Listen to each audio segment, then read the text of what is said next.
welcome. My name is Tennyson Ligete. Welcome to a new podcast, a very new platform. I'm excited, as you can see.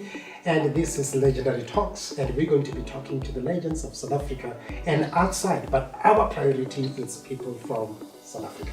People who are making a difference, people that we are proud of, people that we read about. I will bring them here. You read about them, it's okay. I'll bring them here. I'm very proud today to have one of the greatest daughters of the soil. You're going to learn a lot about her. You're going to hear a lot from her. And I'll tell you something, you're going to hear things that you never knew. And welcome to our podcast one more time. This is Dr Mpho Phalatse. And I was struggling a little bit with her surname, and she reminded me, and she taught me something. She said, her uncles used to say Phalatse, which means, be better than them. What kind of... Thank you. But Tse is a bit derogatory, right? So it's a proper joke in the family. We understand. But this is a safe space. Okay, thank you. Thank you so much. Thank you for coming. I'm excited to see you. We always saw you there. I was one of the people who saw you there on the screens. And I'm just thinking, this woman is brave. This woman is strong, but isn't she 25 years old? How and all that stuff. But we'll get to a whole lot of stuff. Yeah. But thank you for coming and welcome to Legendary Talks. Thank you for having me. Congratulations on your podcast. And it's an honor to be one of your first guests. So you are thank only you. one of our first guests. You're our first guest. What an honor. We are honored. Thank you honor. so much. I've got friends who are in the industry, different industries. I come from the acting industry, the showbiz industry, and all that stuff. And some of the people, you know who I'm talking about. I called them and I thought, you would think these are friends or these are people that you call them, and they just don't want to be associated with you. It takes me back to the story of Trevor Noah. I respect Trevor Noah a lot. Who says when he arrived in the US, he started to call people and nobody wanted to come until one guy gave him a break, and that was Kevin Hart. Because everybody was saying, who's that person? And Kevin Hart came through, and after that things happened. And we believe in God for the same anointing. And thanks for you that you're here. I'm standing in agreement. Okay. Yes, ma'am. Who is Dr. Phalatse? We know you as a politician. We know you as this brave woman, as this strong woman. But please take me back when you were born. Where were you born? What was it like? And before we get into all these things, because I just don't understand, where did you get the guts to be where you are? So let's talk to your background. I like to take my story back to pre-conception. And some of the facts I also learned much later in life, and a lot of things started to make sense when I understood what happened back then when my parents were trying to conceive. I'm told that my mother went to see a certain prophet, and she was advised to fast and pray. She was advised to pray the prayer of Hannah in the Bible.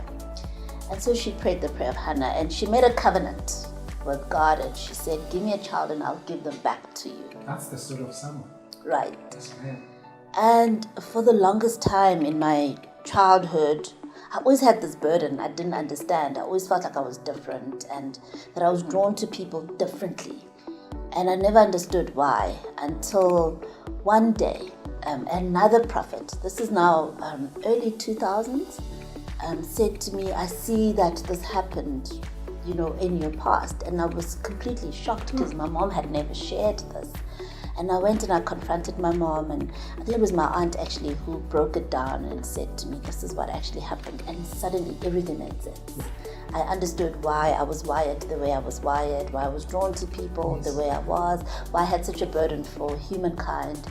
And that's really who I've been. I was born in Hebron. Hebron is a village between Mabopane and Garabua. So Umopitoli. Yes. Okay. Through and through. Those are the kind of people who say cool. Sorry if you're not South African, but we'll teach you some of these things. When you go to Pretoria, you don't say Komu, you say Komu. You don't say Komu, you say Komu. Yeah. I've lost a lot of my Pretoria language, which is sad. I love that language. I want it back, but I had to lose it, one, because I'm Tswana. Yes. And my Tswana was terrible, because in Pretoria you don't speak Tswana. No, but in in Pretoria, you've got your own language. Yes, it's a mix of Pedi, Afrikaans, Tsotsitaal, you know. Yes. Yeah. Yes. Okay. But I longed to speak my own language. Yes, and when I got my SASSA contract, remember then it was in Gauteng and in the Northwest, but I got busier in the Northwest. So I was working in areas like Tennyson, Murokwing, Wolmaranstad, Klikstop. You know, closer to Gauteng would be Fochville. Those were the offices I was servicing, Schwarzreneke, Vryburg. And the Tswana in those parts of the Northwest is something else, right? Because there is Setswana in Bloemfontein, there is Setswana in Rustenburg, there is Setswana in Mafikeng, and there is Setswana from Botswana. It's very different. So in Khanyesa, so I was doing disability assessments, and the people would come and they'd say, you know? Yeah, I've come to ask for a grant. I promise you, I was exactly like that when I started. And I'd say, what is the problem? And they would say, you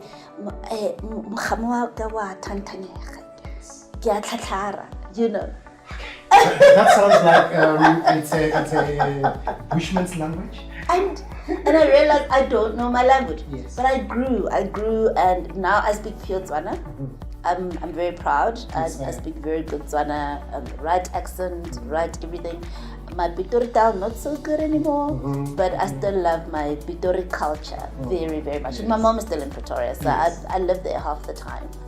So growing up, you said you realized that you are very much attracted to people and people are equally attracted to you.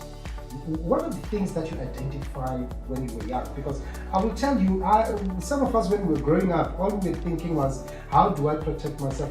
I'm exposing my age. How do I protect myself and defend myself from the hippo, from the police and all that stuff? We never had that, for lack of better words, luxury of really looking at other aspects about us as people. What is it that you were doing that made you to realize that, you know what, you are attracted to people and people are attracted to you before you got into service? For me, it's always been there. Yeah. So I started school at a very young age. I was 4 years old when I started grade 1. Yes. Yeah. When we were struggling at French. Yeah. No, and there's a story to that, yeah. You know, but a story for another day. Yes. And it started with that. I was this cute little thing, you know, and the standard 4 kids would pick me up and they'd play with me, and I was like this toy, literally. But I was also the child of an educator. Yeah. So I was the model pupil, right? In my uniform, how I would look and how I would carry myself. Is that why you started school? Because, you know, when your parents were teachers or are teachers, there is something about a child of a teacher that is totally different. It's just like a PK, you know what it's yes. So you find that as a child of a teacher, you are expected to do more, to perform more, to behave in a particular way. And unfortunately, at 4, you've got to go to school. Yes. Was that a contributory? So with me, it was, so I lived with my grandmother to go to creche, and at that time my parents felt I needed to come live with them because they were in Mabopane. My grandma was in Hebron, but there were no creches close to home in Mabopane. So mom, being an educator, went to the nearest primary school, Mpho Primary School. Yes. Went to Mpho Primary. Yes, and so she went to Mpho and she said, I have this 4-year-old, can she come and do grade 1? She'll repeat it next year. So that was the agreement, that I would repeat. But at the end of the year, I was top of my class. And so they had to have another meeting. But now what do we do? Do we make her repeat? Or do we just let her carry on? Yeah. And so they just let me carry on.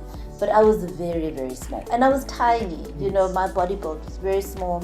So it started like that. But because I was always looking prim and proper in my uniform, you know, we had this, I don't know if you remember those dresses, the dungarees, they were black with I don't pleats. remember those things. I'm too young. I was not there. I know you know Don't remind me about them. I don't need now. I'm joking. And we had this maroon and gold belt and the maroon and gold shoes and the tie. And I would have everything where it's supposed to be because my mom was an educator. And I remember it started in assembly where they would literally hold me up, you know. You had a school trophy. And say, this is how you're supposed to look coming to school. And so it started like that, and and I remember my primary school didn't have a proper library, but we had a library on wheels, Yes. which is tiny. Sorry to interject. When you talk about library on wheels, Yeah. and I'll bring it closer when we talk about your community work, you being a politician and all the activities that you do there. Don't you think we live in days and times when some of the things that used to happen then really can come back and really now be relevant? Bomani BC, or the library, they were there in those times, even though maybe they were done for different reasons and by different people. Now that we've got people that we sort of can identify with, don't you think that we've lost some of these things? They should be coming back. So it's an interesting conversation.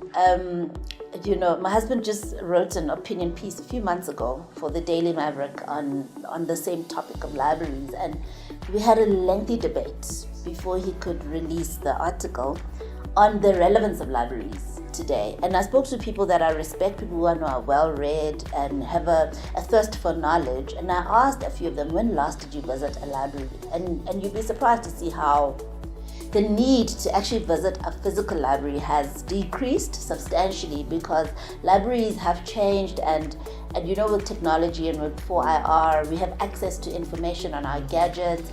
And so the need to visit a library has decreased, but we all agreed in the end there'll always be room for a place for libraries. There'll always be reference books that you won't have on your gadget, but there'll also be archives, things that we should be able to keep in a library for people to access. But for me, in today's terms, looking at the fact that there's still a child out there with no access to internet, no gadget, libraries should serve that purpose. They should have computers, and the city of Johannesburg had this at some point. It's a pity that it did not continue. I loved that library because it brought a particular culture. Yes. It was not just only going to the library to go and read. There was networking. Yeah. There was meeting, kind of things, and there was a social life around it, which again we're missing a lot. You're the only child at home. I know that for a fact. Yes, I am. I do my job. Well done. And your mom is an educator, or was an educator. Yeah. You were a medical doctor. You started as an engineer. What do you think your mother played as a role in the whole picture? Yeah. Do you think you had to have a mother who's an educator like any other child to end up the way you are? Or someone can end up where you are and even better without that background? In other words, what did mom do and the whole environment? Mom did a lot, but I won't say that your parent has to be an educator for you to succeed in life. But she definitely used her knowledge, her experience in raising me a bit too much, I thought at the time. Maybe not in retrospect. But mom was an educator through and through, even at home. I always share how everything in my room was labeled. I remember it in that somewhere. I had labels on everything. Yeah. The wall was labeled wall, the door was labeled door. She was always teaching. She taught me a lot. She took me with to where she taught. If she thought there was something interesting that I could benefit from, sometimes she would even make me miss school to come and be part of something that she thought was worthwhile. She was very strict. She was strict with me. She was strict with her learners at school. She was one of those. She didn't mind to. She would never spare the rod, if you know what I mean. Yeah, so, no. In Cassidy, it's a natra. Yeah, no. Yeah, natra, now drop. Yeah. No, good. Yes, She didn't give me an option to relax, to be mediocre. I didn't have that option. There's a good and a bad about it. Yes. Let's talk about it. Yeah. Money is involved. Money wants you to be this. Money wants to, and she's not doing it from a bad space. You know, how far do parents go? And I'll ask you this as the next question. Government somehow. And I'm talking to you as an activist, as a politician, that there has been an element of government desiring to take control over families, over how parents should relate to their children, how children should relate to their parents, and it has spread out from home. It is in schools now, it is in communities, in society. When I grew up, if the gentleman from the corner there found me standing there with my Zuzu.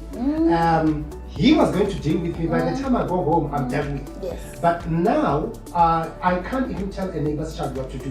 To a certain extent, it has even got into our families. We are scared to talk to our children. What is it that needs to be done, politically speaking, in our communities to say, really, let's give back the family what rightfully belongs to the family. In your case, you turned out to be who you are, but you studied engineering and you realized at a later stage that you don't tell the story. Yeah. Yes. Okay, so going back to how we deal with our children, I do recognize that a lot of what was happening to us growing up was actually abuse. I worked as a sexual assault care practitioner and I also dealt with domestic violence. Yes. And I've seen children who were abused terribly by their parents in the name of discipline. So there is that thin line, and it's not always the case that parents know when they're crossing it, or they're not always in the right emotional frame of mind to know when to Because stop. they were brought up like that. Yes. So there is a need to protect children and to have boundaries and limits to these things. But children must be spoken to, and the authority of a parent needs to be re-established. I'm a parent today. I talk to my children. I don't beat them up, but they respect my voice. And for me, that's the beauty. And I felt like because my mother beat me up so much, she lost her voice with me because her voice became the stick, right?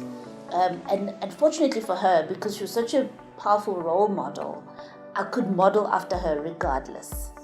But she couldn't really get to me by talking to me because I got used to the fact that she had to beat me up for me to get it. Whereas with my children, because I don't beat them up, my voice carries a lot more weight. And when you talk about being beat up to get the message across, isn't it sad that you find that in our society there will be a girl or a woman who would say, if this guy doesn't beat me up, the guy doesn't love me. And you end up having children also who says, if I'm not beaten, that means I haven't done anything wrong. So whatever you're going to say doesn't matter. Yeah. And that's the thing. It's the language that we use. It's the language of teaching, the language of instruction, the language of discipline. And when the stick becomes that language, that is what we learn, and that's what we model also. So I do think there's some good that came out of phasing out corporal punishment. Yeah. I do think discipline needs to be instilled. And in the absence of corporal punishment, we need to find what is that discipline, what does it look like, and it needs to happen because it's important in framing our character as we grow. You know, Doc, young children rebel. They show some signs of saying, I'm not happy with this. I'm not going to fight back, I'm not going to do it. What did you do? Oh, I rebelled a lot. What did you do? You can talk to me. No, I've got nothing to hide. Firstly, I was an only child, so I was a bored child. You know, I spent all my time with two adults, my mom and my dad. They were both educators. The conversation was always serious. And so I needed a bit of fun in my life, and I think when I left home or when I was at school or with my friends, that was an opportunity, especially in my teenage years. You know, that's when I really started to rebel, especially against the strictness and the beatings and, you know, and I did it all. I mean, I started smoking, drinking, boys, you name it, at a very early age in my high school years. Overdid it a bit at times when I was not supposed to. I always say I think it affected my performance in my matric year. I'm just fortunate that I still got enough marks to get into engineering and subsequently into medicine. But I don't believe that I performed at my best because I was busy with other things, you know. Do you know what you just did right now? You gave someone something to look forward to.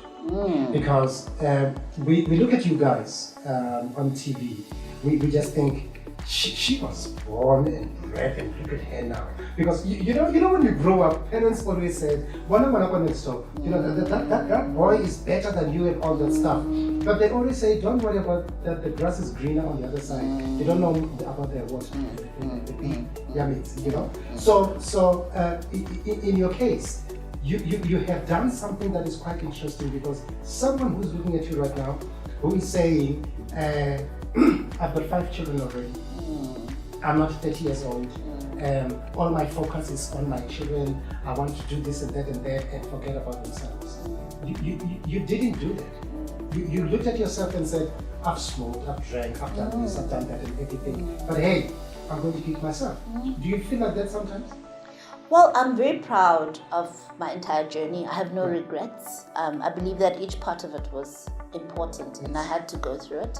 There's times of brokenness that I needed to experience to identify with the brokenness of others. There are situations I come across in people's lives where I feel like had I not gone through what I went through, I would not be able to relate. I would not be sensitive. I would probably be judgmental. And so I really value even my weaknesses in the past. I feel they framed the person I am today and my relatability with all types of people. So I try not to be judgmental at all.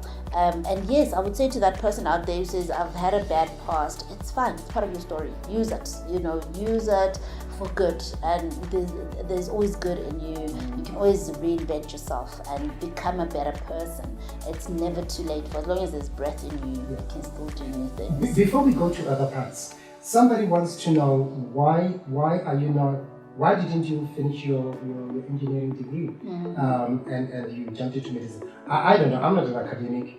I'm not a student. I'm not in that line. To me, I just think engineering seems to be easier than medicine. Why not? Was it a question of, it's not about it being easy or not, it's a question of you were forced to do something or you discovered at a later stage that you don't want to do that? Firstly, I would not say engineering is easier than medicine. Yeah. Yeah. So I always tell people, medicine is not hard. It's a lot of hard work. But medicine is, you operate a lot on recall. So you're given information and you must be able to regurgitate it or remember it when you need it, right? So it's very straightforward. Whereas engineering, you have to work a lot of things out. You have to innovate. And I'm not saying there's no innovation in medicine, there is, at a later stage, when you're a specialist and so on. But a lot of it is really, what is flu? How does it present? You have to know signs and symptoms, and then how do you deal with it? There's protocols and guidelines, so it's pretty straightforward. The only thing with medicine is that because the human body is so complex and it's got so many systems in itself, it takes longer to qualify. And you read volumes and volumes and volumes of different types of things. So that's where the challenge is. It's a lot of hard work, but I always say to people, it's not difficult. Yeah, it's not difficult, Doc. It is not difficult, yes. Guys, go be medical doctors. The good doctor said it is not difficult. If you find any difficulty, you know who to talk to. Not me. It's really not hard. But why I ended up in engineering is where the problem started. I was never supposed to do engineering in the first place. I did it for the wrong reasons. So I had a guidance teacher, Mrs. Tammer. She was beautiful, very classy, always well dressed. She drove well, she lived well. I remember one Mother's Day, she was telling us she got a car for Mother's Day from her husband.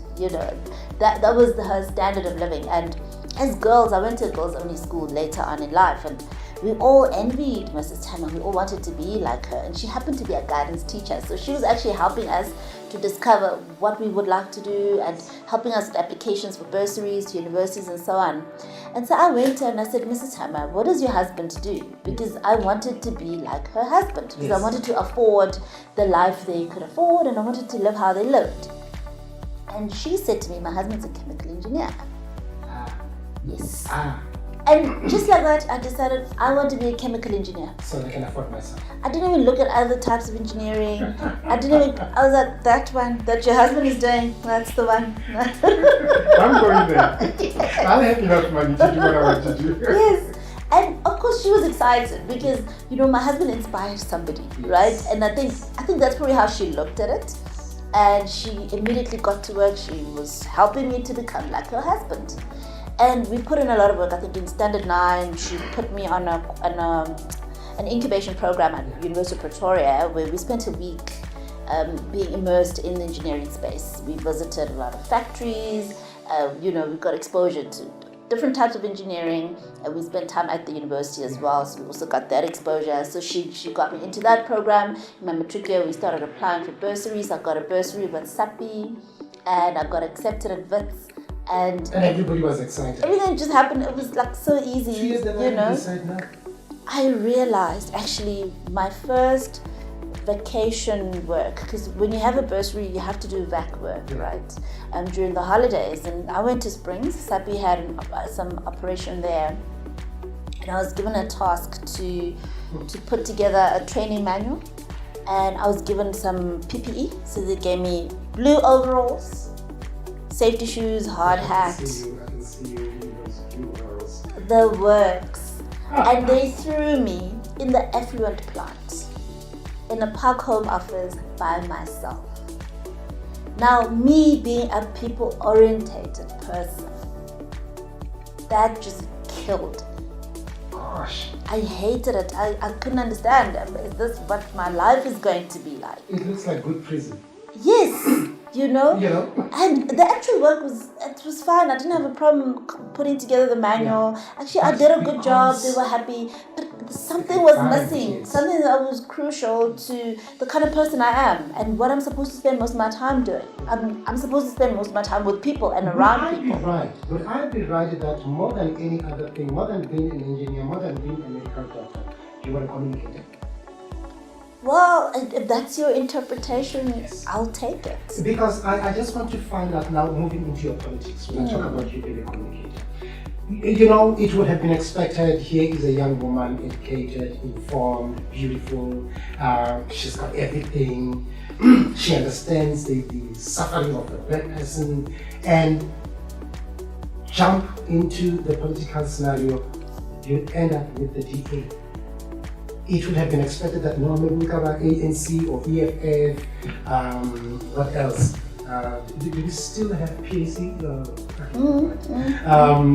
Maybe you're going to be with one of those so that she's the people's leader, you know. And then you end up with the DA, and this is where I have an issue with, because, you know, politicians amongst yourselves, the other politicians will look at you who belong to these other parties and say, you are a black child, you're supposed to be part of us and work with us so that you can forward the struggle of the people. Now you're working with those, but you, in your position, you find yourself working with people also. Why the DA? Why politics? Why not a pastor? Why not a preacher? Why not a communicator? Like I said, you're a communicator. Why politics? Why the DA? And how did it go? Wow. A very loaded question, and there's going to be a few firsts in my response. Yes. You're saying why not a pastor, why not a preacher? The producers don't mind me drinking water. You don't mind. No, I don't mind. I've been those things in my medical school years. I had a youth group in Mabopane that I was pastoring. Went on to pastor a church, a small church that was starting. What haven't you done? I have a certificate in ministry, which I did when I was at Wits. I bet you didn't know that. Yes. My parents didn't know until graduation came. I didn't want to tell them because my parents always worried that I would be distracted and that I wouldn't be focused and so on. And I was at Wits to specialize in doing my postgrad. I was doing an M.Med in public health medicine, and I didn't have a church in Johannesburg. And I thought, but I don't just want church, I want to grow, I want to learn, you know, I want to study. Yes. And I researched and I found this Bible school in Roodepoort. And they attended once a week in the evening, so it worked for me. You're not scared of books. I wouldn't say that. You are an addict. I've got a friend, one of the guys who's sitting here. He's an addict also. I wouldn't say I'm an addict. I am one of those that if you want to hide money, hide it in a book.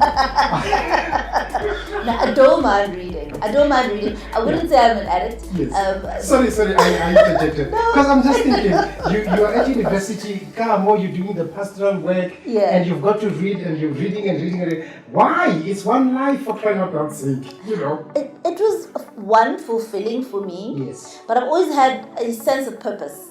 And I've always had this sense that I will need that equipping. And I needed to be strong internally. So I needed to edify my spirit man. Yes. And it's always been a part of my journey. Even now, I'm in transition. I'm between seasons in my life. And I'm spending a lot of time edifying my spirit man. I'm spending a lot of time in spiritual activity, getting myself ready for the next assignment. And that's really what it was. So I've done those things, and I think it's a false dichotomy, and I like to teach young people about this because at a point in my journey... No, we'll invite you when we go, yeah? When we go and meet young people. Sure. We've got Dr. Phalatse already. We've got her already. She's in the house. Yes. So in the church, right, there's this belief that if there's a call of God on your life, it's within the four walls of the church. And for the longest time, we never understood marketplace calling. That God would send people out in the marketplace. And I don't know if you've read the book 7 Mountain Prophecy, and it talks about the 7 mountains of society. It talks about the mountain of media, which you are a part of, the mountain of education, government, business, arts, religion, family. And of course, there'll be different permutations, or there'll be other mountains as well. But the idea is that God wants people with godly values and principles on all mountains of society, and He doesn't just want to call people to the four walls of the church. You said God wants godly people. Yeah. Do godly people have to go and join other godly people, or godly people have to go and join? And I'm asking this in relation to you being with the DA, or any political platform for that matter. It could be the ACDP or whoever. Is it about you as an individual contributing, or is it about you forming, coming together with other people of the same values? And do you think the DA was the right place to land? I definitely think the DA was the right place to land. But back to your question about godly people and where you should serve, and you're reminding me of Tate Mruti Kenneth Meshe, the leader of the ACDP, a man I respect very much. And one day he said to me, "You should be with us, you part of us. Why are you not in the Christian party?" And I said, remember the story of Esther. And that's one biblical character that I really identify strongly with. Yes. Now, Esther, for those who don't know, was a queen, a Jewish queen in a Persian palace. My goodness. Say that again. A Jewish queen in a Persian palace. And the story was that she was an orphan, and she learns of this beauty contest where the king has just excommunicated his wife and is looking for a new wife. And Esther says, I'm in, and she goes and she contests and she becomes a queen, but she's Jewish. Well, she kept her identity secret. I don't. I'm openly Christian, right? But the point I'm making is that God can use you anywhere, in any platform. And I believe godly values are universal and they can be applied just about anywhere. And I don't believe I should confine myself to spaces that identify as Christian spaces. South Africa, yes, is largely Christian, but we have other religions as well. And I believe I'm called to humanity in general, not only to Christians. And I should be able to reach out to people. I should be able to live among all people, relate to all people. It takes me back to the scripture that says the wealth of the righteous is in the hands of the unrighteous. If we have to convert that, is to say the information and the wealth of information that we have, it's not supposed to be kept in the church. It's supposed to be shared around. Is that what you also believe in? Look, when the Bible says you are the light or you are the salt of the earth, it means exactly that. That when you're in a place that has no flavor, you should be able to give it flavor. When you're in a place where there is darkness, you should be the light. If you are light and you want to exist within light, what is your usefulness? And that is where I'm very comfortable operating in any setting.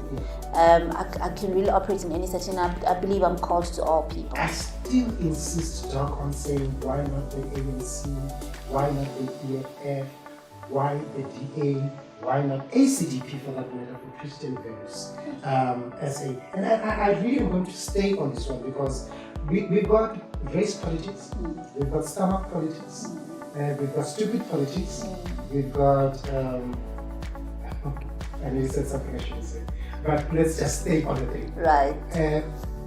Why the DA? Why the DA as a black child, as a black person? Don't you think your contribution would have made a difference in South Africa? Right. So when Nelson Mandela was released, on that day, I was in the back seat of my dad's car, in an ANC t-shirt, chanting Viva Nelson Mandela. You did vote for the ANC at some point. So in 1994, I was not old enough to vote. What am I doing? Yeah, I was 16 turning 17. Yes. But later on, of course, I would have at some point. But my experience of the ANC on the inside, and it got very close and very personal. I had an aunt who was a PA to an MMC in Madibeng municipality. And so I got to spend a lot of time around ANC comrades. I became part of a business project, as part of the youth wing and so on. And I saw a lot of things I did not agree with. Things that went against my personal values and principles. And I saw how people were comfortable, living in that environment, and how a lot of wrong had been normalized. And the ANC didn't make sense to me anymore. While I was there chanting Viva Nelson Mandela, I understood the liberation struggle. I agreed with it. I agreed with the Freedom Charter and what it stands for and all of that. But what I was seeing playing out, I did not like. And so I distanced myself from politics. Even at varsity, I'd be approached by SASCO members, and when I was at Medunsa, former MEC for Health, Bandile Masuku, was there. At some point, he was SRC president. Very active SASCO members. The MEC in Limpopo for Health, Poppy, also was an SRC member. They were SASCO members. I was never interested. I completely disengaged. And those were the years when I got drawn into ministry. And so on a Friday, I'd pack my things and I'd go home and I'd be with my youth group, and I'd be back to school on a Sunday night or Monday morning. And you divorced yourself from politics. Completely. So the love you had for the ANC, based on what was happening in your space, didn't give you much of an option to think there's another home until what happened? Until when I was at Wits, I was specializing. A colleague of mine, Dr Mpho Phalatse, has been very instrumental in shaping where I go. He was a DA member at the time. I think he was a constituency chairperson, even very active. Yes. And he was always telling me what he's doing and telling me about the party. But again, I was not interested.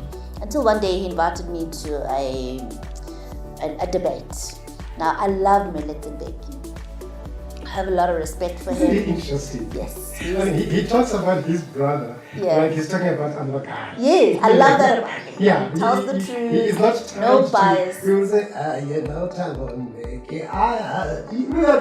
voice of his. Yes. I love him. Yeah.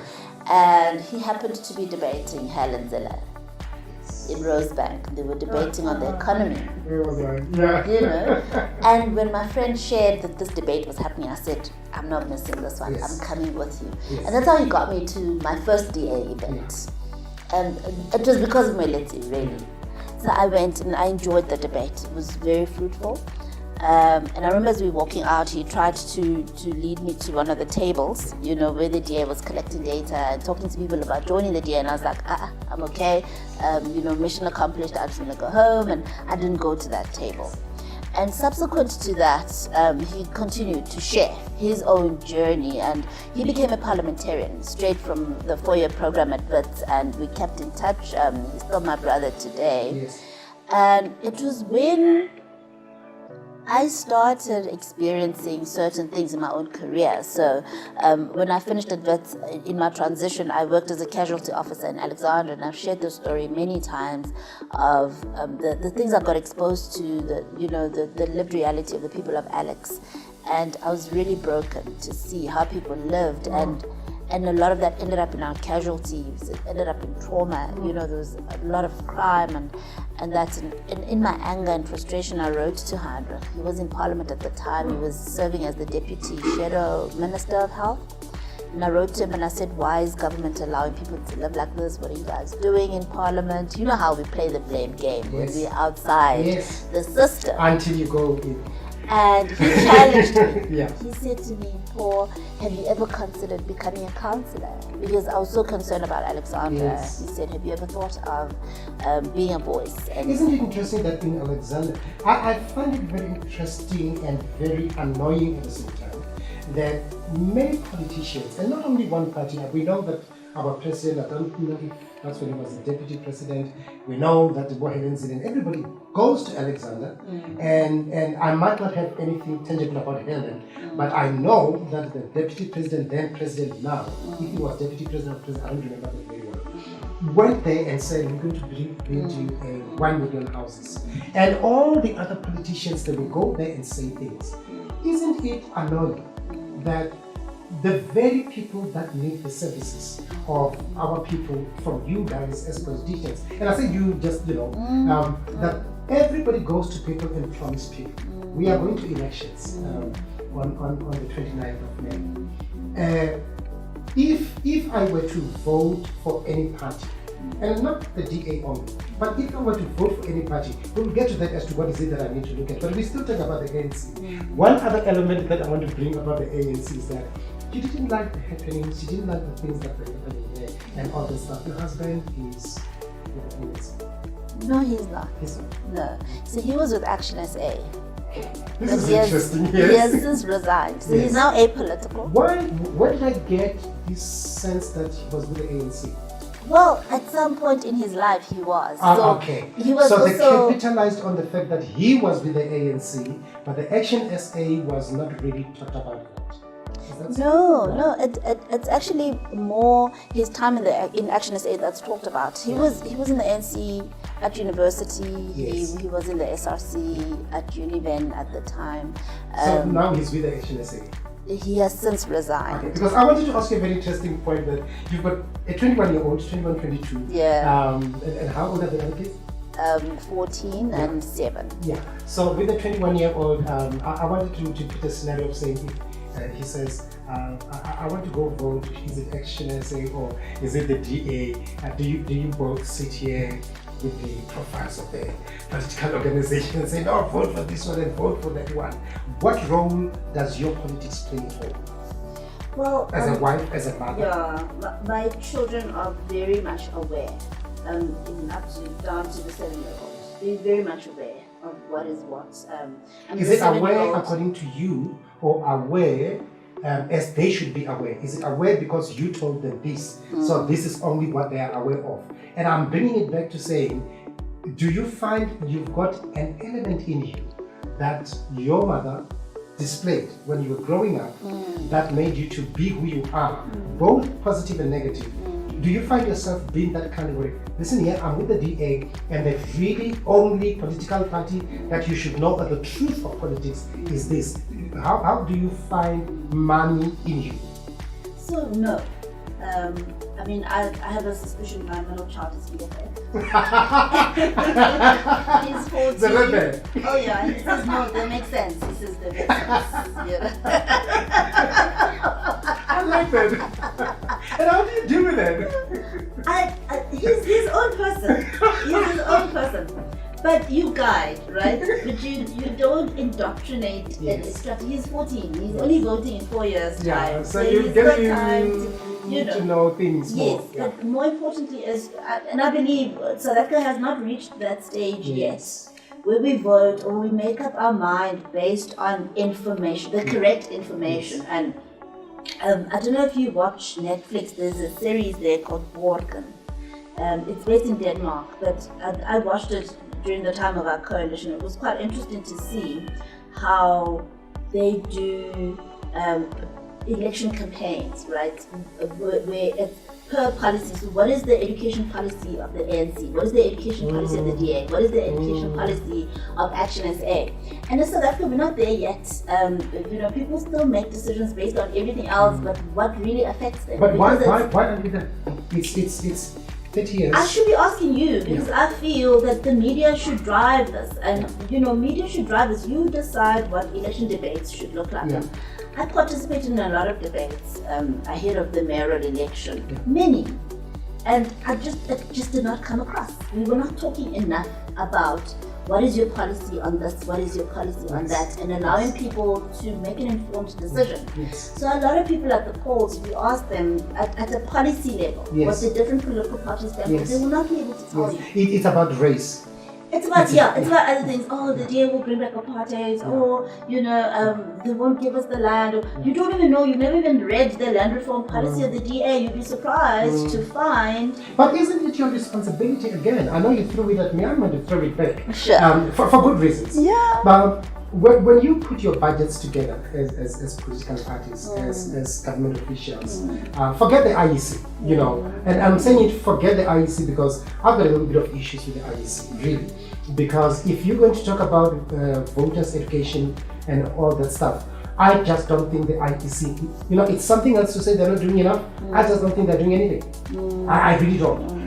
You as officials who've got influence, who want to be elected and all that stuff, is it that difficult? I know I'm asking for something else. Is it that difficult that from your organizations you can get officers that 6 of them from 6 different organizations can go to a community or to schools and all that stuff and say, I'm EFF, this is what we stand for, and kids can ask for it. Why should I vote for you if I am this, if I want this, and then you all give answers. Why do you also have to wait as politicians for IEC or for the media to do it? So the DA is doing it. So Yes. we talk a lot about our policies when we do door-to-door campaigns, when we talk to groups of people. The only thing is we talk about our policies. So we're not going to give you a comparative analysis necessarily. Perhaps, we might say, unlike the ANC here, we believe this and we believe that this is better. And they're not there to defend themselves, right? to put their point across. Yes, so you really need an apolitical platform that can say, here's what the different political parties stand for, this is what they're promising you, and this is how it will affect your life also, right? Because it's one thing to read a policy document, it's how does it translate, into my day-to-day lived experience. I know that I'm pushing you to another angle now. We've got a new parties that have just come up and that's just sprung up. And I was told that when we go for elections, we're going to have a Bible of a ballot paper. It's going to be confusing, and because some of the parties, they look alike. There was the EFL and the EFF thing, and many others. Do we really need all these parties, number one? Number two, what is it that you're not saying as political parties, and in your case as DA? I'll get someone from the ANC all the time. But what is it that you're not saying or doing that will make other people to want to start other political parties, and only to find that you share the same information, the same policies and all that stuff? 3, is it being driven by greed? Because everybody is coming up and they've got a sponsor. We're not going to talk about there are parties now that are getting millions from particular families, and it's a tit for tat. Nobody gives you free lunch. If I'm going to give you millions as DA to as a sponsor or whatever that I'm going to do, I've got expectations. Talk to me. So it's not always that the DA is not doing something, therefore people are starting their own political parties. Because if you think about it, the DA is not doing something. You could join an existing political party. You don't necessarily need to start your own. Yes. So I think there is a lot of personal ambition. There is a lot of everybody wanting to lead and nobody wanting to follow. Everybody wants to be a chief. Right? And it's sad. It saddens me because I feel that we've become so fragmented as a people. Going back to pre-1994, I miss the unity that we had as a nation. We had one vision, we had one goal, we had Nelson Mandela, and we were rallying behind him. Right now, I don't know what we have. We have a cocktail of all sorts of things. It is confusing. It is no wonder the voter on the street is saying, I don't know who to vote for. Because I think we've just gone and confused people more with all these different offerings. And if you look at a lot of these parties, and that's why, yes, you'll have your pacts that are starting to form, you find there really aren't many differences. I mean, when I was mayor, for example, in a coalition, at some point we had 10 political parties in our government. And we had to put together a plan, a 5-year plan and a strategy for the city. And it wasn't difficult. You know why? Because we were actually so aligned. Talking about you being a mayor, I don't want to talk a lot about that part when you have been a mayor, but do you think that you lost your position, and I don't know if this is the right word, you correct me, did you think that you lost your position as mayor because you are a woman, because you are black, because you are DA or because you were stepping on people's corns? Okay, I was ousted in a motion of no confidence that was really misused and abused. If you hear the words motion of no confidence, you would expect that people would need to demonstrate that there's something you were supposed to have done that you have not done, or you were incompetent. You know, there So has this was to be. about numbers? Yes, it was purely numbers. I was vulnerable from the word go. We only had 26% of the votes going into the election of mayor. We didn't have any coalition partners. Our coalition was actually formed after the fact. I was mayor elected on the 22nd of November. Only on the 13th of December did we actually announce the NMCs, because only then did we have a coalition. Yes. And our coalition was vulnerable. It was vulnerable because there were parties within the coalition that were not happy with what they got. They continued to shop around, and eventually they got what they wanted. And opposition will always play that weakness. They'll offer you what you want because they want to collapse this government. And that's what happened. I don't think it had anything to do with my gender, my race. The fact that I was DA, yes, had a lot to do with it, because a lot of the other parties, even in our coalition, had their own issues with the Democratic Alliance. So you were just part of, yeah. Affected our relationships and so on. And so, yes, that did play out of it, but definitely not because I was a woman, definitely not because I was black. Doc, as we drive towards the end, you come across as you're not going to rest anytime soon. The picture I'm getting is that you're not sitting down anytime soon. You're going to be very busy as time goes on. Yeah. When you drive back to Mabopane, when you drive back to Hebron, when you look at what is happening around, you are a politician, you are a young, black, intelligent woman. You know what has happened 30 years before this government, and we are in these 30 years. When you look around, how do you see yourself getting involved even more? Excuse me, I'll continue to offer myself to serve. The exact role in which I will serve, I cannot say right now. I didn't know when I joined the DA to help the people of Alex that I would end up being an MNC for health and social development. Yes. I didn't know when Herman resigned as mayor that I would end up being mayor of the city in 2021. What I knew is I want to continue serving, and I will continue to avail myself. Yes. I'll continue to look at opportunities where I can serve. I believe in seasons. I believe that you need to know when you're in season and out of season. Yes. And I believe I'm about to be in season again. Talking about to be in season again. Now we're not here to break news. This is it's not gossip. Within the DA, how far do you want to go, and how far do you see yourself going? Do you see, and beyond that, do you see yourself being president of this country? I contested for federal leader of the DA. Yeah. I believe I will do it again. Yeah. And I don't believe that was the last What time. happened? What happened the last time? Why didn't you get the results that you expected? We would probably need to do a survey in the DA to find out. I've got my own hypothesis, which I've decided I'm not going to take to the public domain. There are issues that I would like to deal with internally, and I will leave it at that for now. The voters in that, what do you call that? Congress. Yes. The voters in the Congress, do you think they represented the people that they were representing in that Congress? Because I know it was leaders and all that stuff. Do you think if we turn things around and we say they stay out and we get everybody who is a member of the DA to come and vote within that space, do you think you would have received different results? I had a lot of support amongst South Africans. I had great support. Yeah. I believe I had a lot of support within the DA as well. I believe I had a lot of support at that Congress. A lot. And that's why I say some things are best left for internal discourse. Yeah. Yes. But I'm not one to dwell on the past. Yes. I'm one to say we're here now. What happens henceforth, and I will continue to avail myself. I will contest for federal leader of the party. Yes, I will contest to be president of South Africa one day, and I believe I would never. We want you when your president says, no. Yeah, no, we had water with her, you know.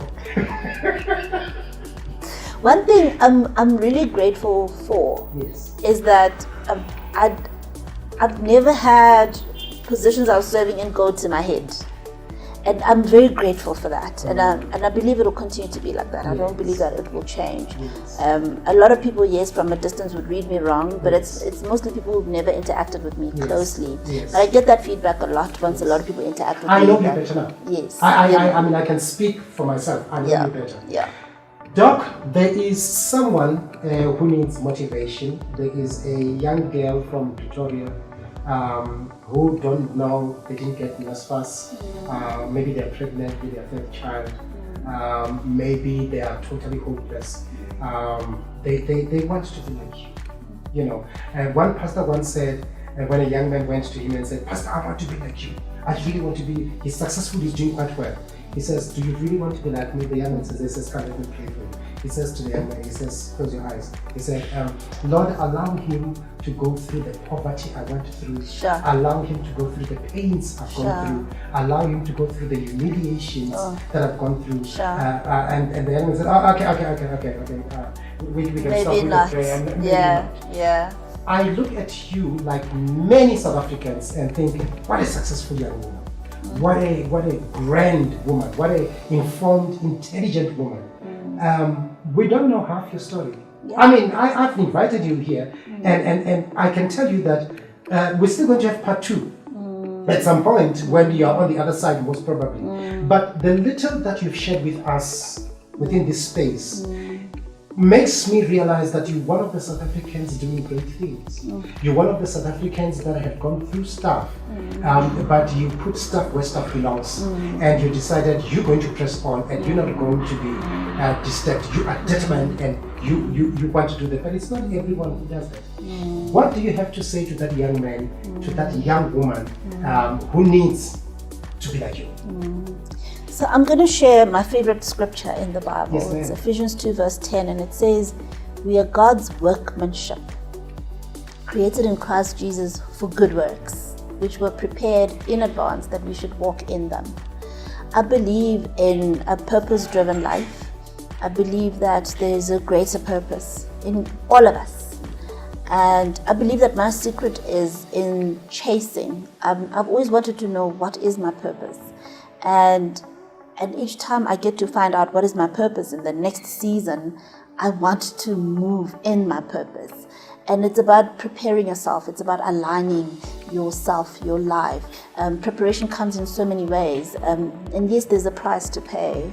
And I'm glad you spoke about that, because a lot of people don't know the price that I had to pay when I felt inspired by the Lord running a successful business. I had contracts in 2 provinces. I was making good money. I was very busy. There was a higher demand for my services by other offices I was not servicing. And I feel inspired by the Lord to close my business and go to Wits and study for 4 years and receive a registrar's salary, which was pocket change, compared to what I was making in my business. It wasn't easy. It was painful, not only for me, for my children, my family, my dependents. And those are the prices you have to pay.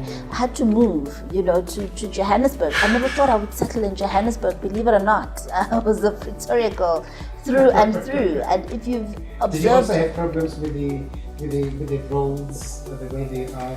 Not even. For me, it was just the culture and the pace. The 2 cities are so different.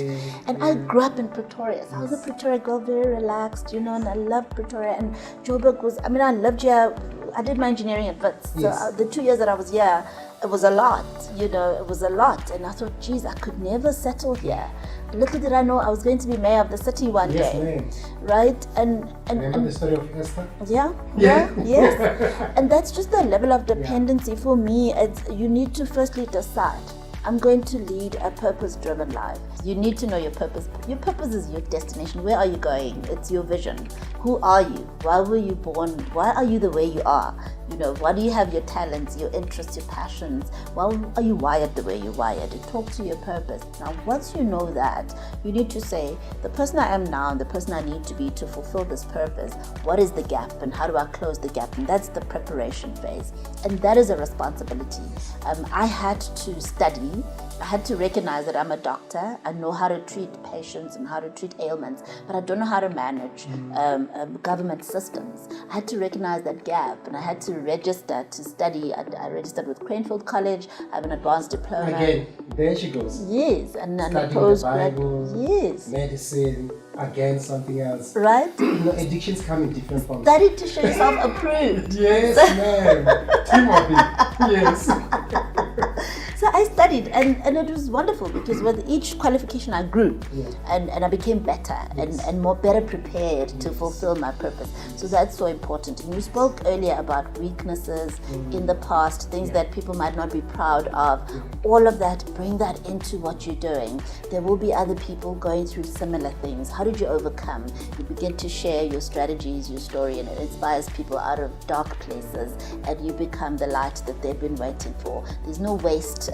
Whatever experiences we go through in life, it's all for a purpose. But please, whatever you do, live a purpose-driven life. Dr. Phalatse, thank you so very much. I'm sure everybody at home will say exactly what I'm going to say. You are the light that is needed. You are doing a good job. In your personal capacity, whether public and all that stuff. Like I said when we started, you are a moving motivation. One looks at you and say, that young woman, you know. I know Batoba will say that girl, you know. And I'm sure your children are very proud, your husband is very proud. We are very proud of you as a person. And I'm not talking politics here, but as a person, we are very proud of you. And thank you so very much for gracing us. And we are very thankful, really, really thankful.